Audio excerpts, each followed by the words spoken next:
Maintenant qu'on a fini la parashat Chaïsara, Je suppose que c'est pas écrit comme ça dans la Coran. alors si, pourquoi pas, faut aller voir. Si. Ouais.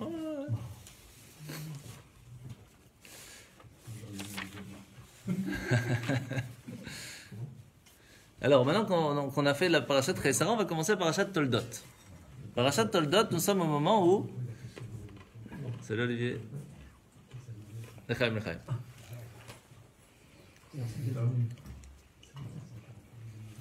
Donc Abraham est mort maintenant. Oui, donc maintenant Abraham est parti et Yitzhak va essayer d'avoir des enfants. Alors bien sûr, c'est pas à 3 ans quand sa femme a 3 ans qu'il va essayer d'avoir des enfants. Donc plus tard, à peu près... Il va... Je crois pas qu'il va rentrer dedans. Ouais, surtout s'il n'y a pas les clés de voiture, ça va être difficile. On a les mêmes goûts. Alors, Yitzhak et Rivka vont essayer pendant 20 ans d'avoir des enfants, mais ils ne vont pas réussir. De la même façon que Sarah a attendu plus de 90 ans pour pouvoir avoir des enfants, eh bien ici, Rivka va attendre plus de 20 ans avant d'avoir des enfants. Alors qu'est-ce qu'ils vont faire? Ils vont aller prier. Ils vont aller prier à l'endroit même où Yitzhak a fait le sacrifice de Isaac. Ils vont aller prier là-bas. Mais qu'est-ce qui va faire que la prière va fonctionner? Écoutez bien, c'est important pour vous quand vous allez vous marier. C'est que Yitzhak va demander à Dieu à ce que ses enfants ne viennent que de Rivka. Et Rivka va demander à Dieu que ses enfants ne viennent que de Yitzhak. C'est-à-dire que chacun n'a pas prié pour lui, mais il a prié pour son conjoint. Et lorsqu'on prie pour quelqu'un d'autre, la bénédiction passe d'abord par soi avant d'arriver chez l'autre. C'est pour cela que quand on veut recevoir quelque chose, c'est mieux de demander pour les autres, parce que là, ça passe par nous en premier lieu. C'est beau ça. C'est comme ça que ça fonctionne. Et donc, c'est comme ça que elle va tomber enceinte. Mais elle va avoir très très peur, la pauvre. Parce que Rivka, elle va avoir très très peur, parce que lorsqu'elle passe à côté d'une maison d'idolâtrie, eh bien, le bébé veut sortir. Et lorsqu'elle passe à côté de la yeshiva de Shem et Ever, le bébé aussi veut sortir. Elle dit, c'est quoi ce bébé? Il veut tout faire. Et là, elle va aller voir le prophète de la génération, Shem et Ever, et qui va lui dire, ne t'inquiète pas, ou inquiète-toi, tu as en toi 2 personnes. 2 qui seront 2 grands peuples, 2 grandes nations vont naître de toi. Les 2 vont se battre tout le temps, et une sera toujours au-dessus de l'autre, à un certain moment donné, et la raison sera donnée plus tard, comment en faire pour être au-dessus ou en dessous. Et donc, il y a beaucoup de questions qui se posent par rapport à ça, parce que est-ce qu'on peut dire qu'une personne naît avec déjà la faculté d'aller directement vers l'idolâtrie, et alors ça veut dire qu'il est foutu avant de commencer? Qu'est-ce que tu en penses? Est-ce qu'on peut dire qu'une personne elle naît avec des mauvaises influences et il n'y a rien à faire, il est foutu? Et pourtant, c'est ce qu'on vient de voir. Mais c'est pas déterminé par Dieu ça. Alors, mais on ne croit pas au changement. alors c'est ça. On est avec les midotes, mais après on a le libre arbitre. C'est ça. En fait, on est avec un certain potentiel qui pourrait nous attirer vers un côté ou vers l'autre, mais ça ne veut pas dire qu'on doit le faire. Le Talmud nous donne toute une liste des personnes qui peuvent naître avec un certain mida, avec une certaine comportement ou une volonté de faire les choses. Par exemple, il y a une personne qui va naître avec la volonté de tuer, tout le temps en train de chercher le sang. Alors qu'est-ce qu'on lui conseille? Va travailler dans la shrita. Tu t'occupes de l'abattage rituel des animaux. Quelqu'un qui est toujours très patient, etc., va t'occuper des choses. Donc, en fait, quelqu'un qui se met en colère aussi peut s'occuper d'aller faire la guerre pour protéger le pays. Et chacun, il va naître avec une certaine mida, certains Trait de caractère. traits de caractère. Mais ça ne veut pas dire qu'il est spécialement pas bien ou spécialement bien. C'est à nous de choisir comment on veut le transcrire dans le monde, de le gérer. Et donc ici, il y avait cette volonté de Yaakov d'être quelqu'un qui allait tout le temps étudier la Torah. Et ça, c'est ce qu'il a utilisé. Mais il aurait très bien pu utiliser ça pour faire autre chose, pour aller étudier des choses profanes. Et Esav, il est né roux, avec beaucoup de volonté de se battre tout le temps. Mais pourquoi? Parce qu'il avait un potentiel de se battre et de gagner contre son mauvais penchant. Mais à la place d'utiliser ça comme ça, il a utilisé le mauvais penchant pour utiliser sa mida. Donc, il n'a pas fait son travail. Et malheureusement, Esav, c'est un petit peu comme on raconte l'histoire de la myrte et du buisson. Vous savez l'histoire de la myrte et le buisson, hein, Michael? La myrte et le buisson, quand ils sont petits, ils se ressemblent énormément. Et quand ils grandissent, c'est là qu'on voit la différence. La myrte, elle sent bon, elle est jolie, etc. Et le buisson, bah, il reste buisson. Eh bien, c'est un peu la même chose entre Esav et Yaakov. Parce que Esav et Yaakov, ils vont être dans la même école jusqu'à leur bar mitzvah. Jusqu'à 13 ans, ils vont étudier la Torah. Les deux vont étudier la Torah. Jusqu'à 13 ans, ils vont avoir les mêmes éducations, exactement la même. Et à 13 ans, un, il a grandi, c'est devenu une myrte, et l'autre, c'est resté un buisson piquant. Pourquoi? Alors, la première chose à savoir, quand vous allez avoir des enfants, c'est qu'on ne peut pas donner la même éducation aux deux enfants. Chaque enfant doit être éduqué par rapport à lui. Et c'est une erreur de donner exactement la même éducation aux deux. Ça, c'est la première chose. Chaque enfant est différent. Même si on donne la même connaissance, mais une connaissance n'est pas une éducation. Deux choses. Yaakov, c'est le fils. Ouais, et ça aussi. C'est les jumeaux. Ok. Et donc, qu'est-ce qui va se passer? Esav, ça va être un grand rusé. Il va aller voir son père à chaque fois et lui dit: ah papa, j'étais ce matin à la Sina, on a fait le minyan et tout, c'était très sympa. Et après, je me suis même, j'ai écouté le petit mot de Torah. Et donc, je connais tel truc, il commence à discuter avec lui. Sauf que depuis le moment où il a fini son petit mot de Torah jusqu'au soir où il est parti voir son père, il a violé, il a tué, il a tout ce que tu veux ou tout ce que tu veux pas. Et donc, il parlait comme ça avec son père pour style: je suis un grand sadique, moi je fais plein de bonnes choses et tout. Au point qu'il allait voir son père et lui disait: tu sais quoi papa, je voulais savoir, j'ai donné les 10% de mon salaire, mais est-ce qu'on doit donner les 10% sur le sel? Est-ce qu'on doit... Stam, il cherchait les petits trucs pour montrer qu'il faisait des belles choses. Mais en fait, rien du tout.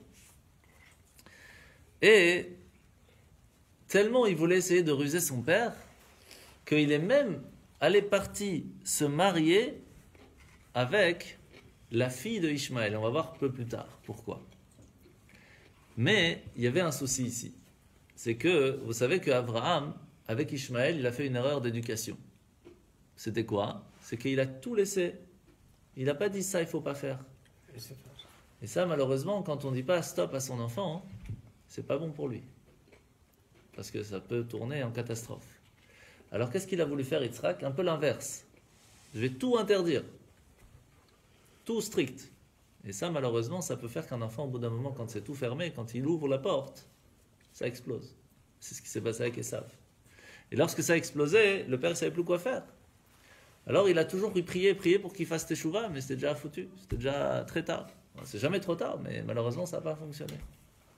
Et donc il n'y a que Yaakov qui va faire ce mélange de temps en temps savoir être ouvert, et de temps en temps il faut fermer les portes aussi.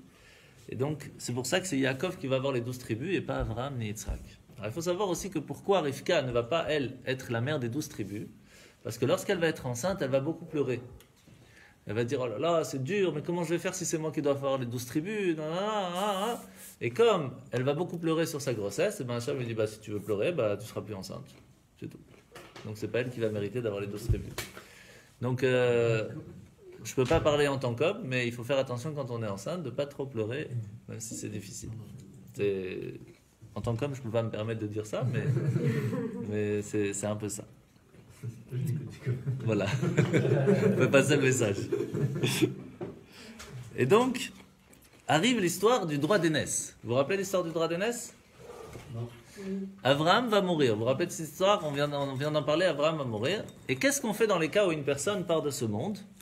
Eh bien, les enfants mangent des choses rondes. Des lentilles, des œufs, des pois chiches. Pourquoi? Parce que le rond rappelle le cycle de la vie. Il y a des gens qui rentrent et des gens qui sortent.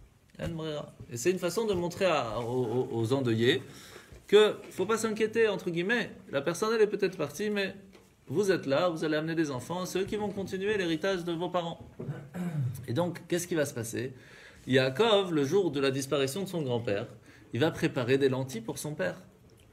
Sauf que ce jour-là, Esav, il revient de la chasse.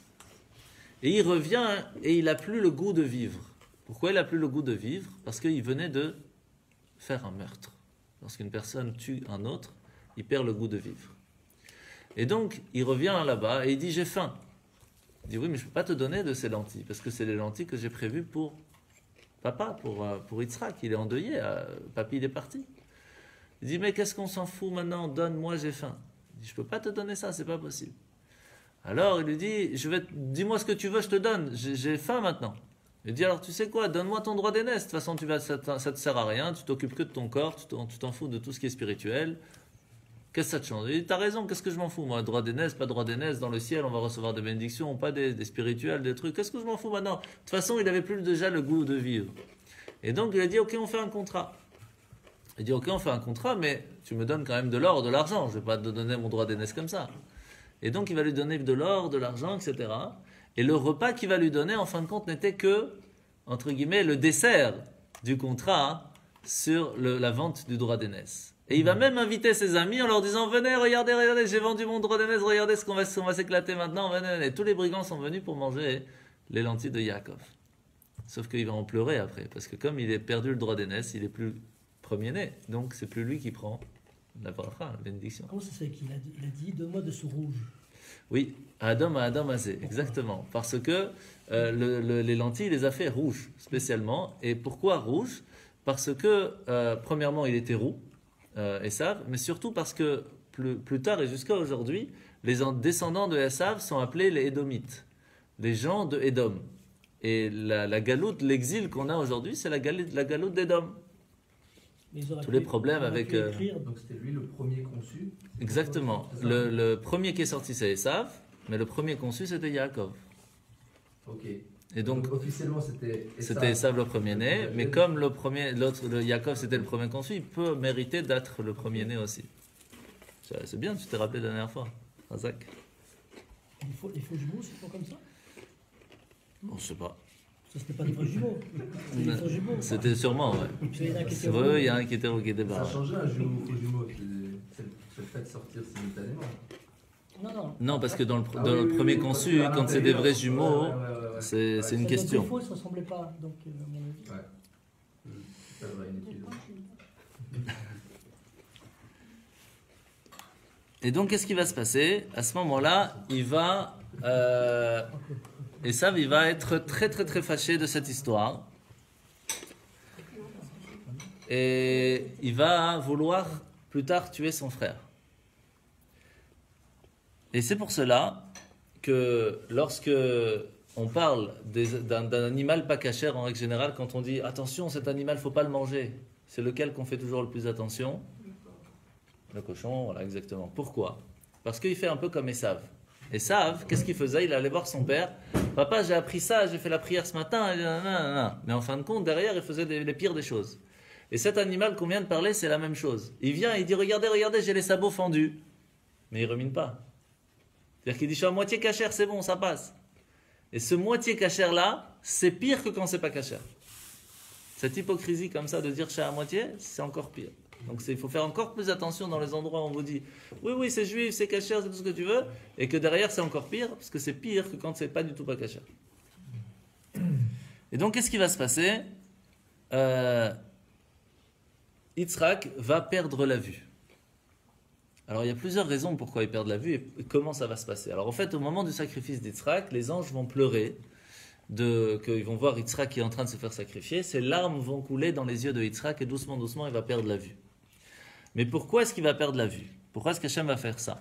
Alors on a déjà répondu juste avant, parce qu'il va demander à ce que la souffrance et la maladie existent dans ce monde, pour que les personnes puissent se faire réparer leurs fautes ici-bas dans le monde. C'est Yitzhak qui a demandé ça. C'est Yitzhak qui a demandé ça. Alors Hachem lui a dit c'est une bonne idée, mais alors tu commences. Comme ça qu'on ne peut pas dire si tu demandes pour les autres et pas pour toi. Et donc c'est pour ça que c'est le premier aveugle de l'histoire. Ça c'est la première chose. Mais aussi parce qu'il fallait que la bénédiction arrive chez Yaakov et pas chez Esav. Et Yitzhak, il avait tellement d'espoir pour son fils Esav qu'il était prêt à donner la bénédiction à Esav. Pourquoi? Parce qu'en fait, Esav, il faut savoir que même si en fin de compte c'était quelqu'un de catastrophique, il avait un potentiel plus grand que Yaakov. S'il avait pris ses forces, son potentiel pour faire des bonnes choses, il aurait pu réussir mieux que Yaakov. Mais comme il n'a pas fait, le travail qu'il devait faire, c'est nous qu'on doit le faire. C'est-à-dire que nous, notre job, entre guillemets, en tant que juifs, normalement, c'était que de faire des bonnes choses, pas se battre contre son Yetzer Hara. Ça, c'était le job de Esav. Sauf que quand Yaakov il dit à Esav, alors tu as fait ton job, il dit non, moi je m'en fous, moi j'ai profité de la vie. Il dit, alors maintenant, j'ai pas le choix, je vais prendre ton job aussi pour que le job soit fait. Parce que tant que les deux jobs ne sont pas faits, Mashiach ne peut pas venir. Et donc, depuis, on fait le travail de Esav à sa place. C'est dommage. Et aussi parce qu'il a reçu des cadeaux de son fils Esav. Et on sait qu'une personne qui reçoit des cadeaux d'Aracha, eh bien, perd la vue. Parce que c'est pas bien. C'est ce qu'on appelle shochad. Comme un juge, par exemple, qui reçoit des cadeaux pour un jugement, etc. Ça ferme les yeux du juge. Ben, alors, on perd la vue aussi. Et aussi et surtout, parce que les femmes de Esav faisaient beaucoup d'idoles, beaucoup d'idolâtrie. Et Rivka, qui elle, ses parents et ses frères faisaient beaucoup d'idolâtrie, elle avait l'habitude de voir ça, même si elle n'aimait pas. Mais elle avait déjà vécu dans ce truc. Donc, elle voyait d'autres faire, ça ne dérangeait pas trop, si on veut. Ça dérangeait, mais bon, elle avait déjà vu ça. Mais Yitzhak, qui avait vécu toujours dans la sainteté, avec son père, avec Abraham, Sarah, pour lui, chaque petite chose contre Dieu, c'était un monde. Et donc, pour ne pas qu'il puisse souffrir de voir ses belles-filles faire de l'idolâtrie, Hachem lui a fermé les yeux. Rien que pour ça. Et c'est comme ça que, en fin de compte, Yaakov va aller chercher les bénédictions chez son père à la place de Esav. Comment ça va se passer? Très simple. Yitzhak, il va dire à son fils Esav, écoute, aujourd'hui, ce soir, c'est Pessah. Va me chercher un agneau, etc. Tu me prépares, parce que c'est le sacrifice de Pessah, il faut manger ce soir un agneau, et tu me le prépares comme il faut, etc. Il faut savoir que Esav, c'était un très grand chasseur d'animaux. Comment il faisait pour chasser? Très simple. Il avait un habit magique. Vous vous rappelez de cet habit ou pas? Non? Lorsque Adam et Ève ils sont sortis du jardin d'Éden, ils ont eu très très peur. Parce que tant qu'ils n'avaient pas fait la faute, ils avaient sur eux une couronne qui les protégeait des animaux. Quand une personne se comporte comme un humain, et pas comme un animal, l'animal a peur de lui. Mais lorsqu'une personne se comporte comme un animal, alors le lion est plus fort. Et comme Adam et Ève avaient fauté, ils avaient perdu la couronne de l'humain, parce qu'ils avaient fait quelque chose, pas comme un humain, mais ils avaient suivi leur pulsion animale. Et donc ils avaient peur des animaux. Alors Hachem il leur a dit, je vais vous faire un cadeau, ne vous inquiétez pas, ça va vous protéger. Ils ont reçu un bâton, tout en saphir, écrit dessus Detzah Hadash Be'achav. Vous n'avez jamais entendu parler de ce bâton? On va parler plus tard. On en parle cette semaine, en fait. C'est le bâton de Moshe qui, plus tard, va passer jusqu'à Pharaon, Yitro, etc. Et un habit qui était pas dessiné, mais brodé dessus tous les animaux. Et quand une personne mettait cet habit, il avait le contrôle sur les animaux. Et donc, ça va passer, cet habit-là va passer de Adam à Shet, qui va passer de Shet à Metouchelach. Metouchelach va passer à Noach. Noach va le passer à Shem. Et Cham va lui voler. Cham va le donner à son petit-fils Nimrod. Et Esav va le voler à Nimrod. Et c'était quel jour? Le jour des lentilles. Il venait de tuer Nimrod et de lui voler son habit. Mais il avait tellement pas confiance en ses femmes qu'il va le donner à qui a gardé cet habit? À sa mère. Et sa mère va habiller Yaakov avec cet habit. Et c'est pour ça qu'il sentait l'odeur du Gan Eden, Yaakov. Quand il va rentrer chez Yitzhak, il va lui dire, tu sens l'odeur du Gan Eden. Et il dit, mais c'est pas possible, c'est toi Esav? C'est toi mon premier-né? Il dit, c'est moi le premier-né, hein? Et là, il n'a pas menti, puisque c'était le premier-né. Et donc, il va lui dire, viens, je vais te toucher. Et qu'est-ce qu'elle va faire, sa mère? Elle va lui mettre de la peau de chèvre ici sur les mains, pour que quand il touche, il voit qu'il est poilu. Parce que Esav était très poilu, il est né poilu. Et c'est comme ça que Yaakov va bénir son fils, il va lui donner 10 bénédictions, qui permet de faire le contrôle des 10 paroles de la création. Donc, il a reçu une bénédiction complète, qui va en fin de compte transmettre à Yaakov, qui va transmettre à ses enfants, qu'on va parler beaucoup plus tard. Il pensait qu'il avait donné à Esav. Alors, au début, oui, mais il a quand même dit Akol kol Yaakov ayadaim yedei Esav. C'est-à-dire, je suis un peu. Je sais pas trop, la voix c'est celle de Yaakov, mais. Et en fin de compte, ça va le sauver à Yaakov de ne pas vouloir mentir à son père. Pourquoi? Parce que sa mère va lui dire tu vas là-bas, tu prends la voix de Esav, et Esav, qu'est-ce qu'il a dit, qui était très intelligent? Il a dit à son père je viens te voir pour prendre la bénédiction, mais je vais prendre la voix de Yaakov. Comme ça, tu sais que si Yaakov il vient et qu'il prend ma voix, c'est pas moi. Et lui, il va pas vouloir mentir à son père, et il va prendre sa voix normale. Et c'est comme ça qu'il va réussir à prendre la bénédiction. Mais lorsque Esav arrive, avec son plat tout prêt, et que Yaakov, 2 secondes avant, il venait de sortir de chez lui, de chez son père avec les bénédictions, Il va dire, voilà, donne-moi les bénédictions, voici le repas. Il dit, mais je t'ai déjà donné. Il dit, comment ça? J'ai donné à Yaakov. Oh là là, c'est quoi ce plan? Et là, Esav va faire une erreur. Et il va dire la phrase, déjà qu'il m'a pris le droit d'aînesse, en plus, il me prend la bénédiction. Et là, Yitzhak, il dit, maintenant j'ai compris. Je comprends pourquoi c'est lui qui a eu, parce qu'il a déjà pris le droit d'aînesse. C'est normal qu'il a pris la bénédiction. Et là, Esav, il dit, mais s'il te plaît, donne-moi quelque chose, je ne peux pas partir sans rien. Et alors, il va le bénir, il va lui dire, chaque fois que Yaakov continuera les voies que je lui ai enseignées, tu seras son esclave. Mais à la seconde où il détournera son visage de moi, c'est toi qui le anéantiras. C'est toi qui seras le boss. Depuis ce jour, il y a une halakha. Vous savez c'est quoi une halakha? Une loi. Une loi que Esav, il a une haine contre Yaakov. C'est une loi que l'antisémitisme existe. C'est une loi de la Torah. C'est-à-dire que c'est prévu, il n'y a rien à faire, tu ne peux pas le changer, oublie. C'est comme ça, c'est prévu. Et donc, commencer à dire que théorie, c'est parce que c'est tel truc, parce que c'est ça, et parce que c'est psychologique, il n'y a pas, c'est comme ça. Oublie, il n'y a rien à faire. Et ça, c'est ce qui va se passer lorsque Yaakov... L'antisémitisme existera toujours. Tant que Mashiach n'est pas là, il sera là. Mais par contre, on peut se protéger de ça. Tant que nous, on fait notre job, rien ne peut nous arriver. C'est comme ça. De ta bouche dans l'oreille de Dieu. Mais c'est comme ça. On est arrivé en Israël avec Yehoshua. On fait la guerre pendant 7 ans, on s'installe, tout ça. Tout va bien. Yehoshua, avant de partir de ce monde, il a 110 ans, il dit à tout le monde, sachez que tant que vous suivrez ce que Moshe vous a appris au mont Sinaï, rien ne vous arrivera. Par contre, si vous ne faites pas, la terre d'Israël va vous vomir. Qu'est-ce qui va se passer? Les petits-enfants qui, eux, n'avaient pas vu toutes les guerres, tous les miracles, tout ça, ils ont commencé à se marier avec telle personne, ils ont commencé à faire l'idolâtrie, à oublier les fêtes, alors Dieu, il envoie les méchants. Pendant 8 ans, c'était la cata. Et puis, ils font teshuva, ils demandent pardon. Alors, qu'est-ce qui va se passer? Alors, il envoie Othniel ben Kenaz, le premier sauveur du peuple juif, et qui va les sauver pendant 40 ans. Et puis après, il va mourir, alors il va recommencer les bêtises. Et puis, il va envoyer les rois de Moab, qui va l'embêter pendant 18 ans. Puis après, il va envoyer un sauveur, Ehud ben Gera, qui va venir, qui va les sauver. Puis ils vont recommencer. Non. Depuis ce jour-là, on n'a pas fini l'histoire, tout simplement. C'est pas plus compliqué. Voilà, c'est ça. C'est ça.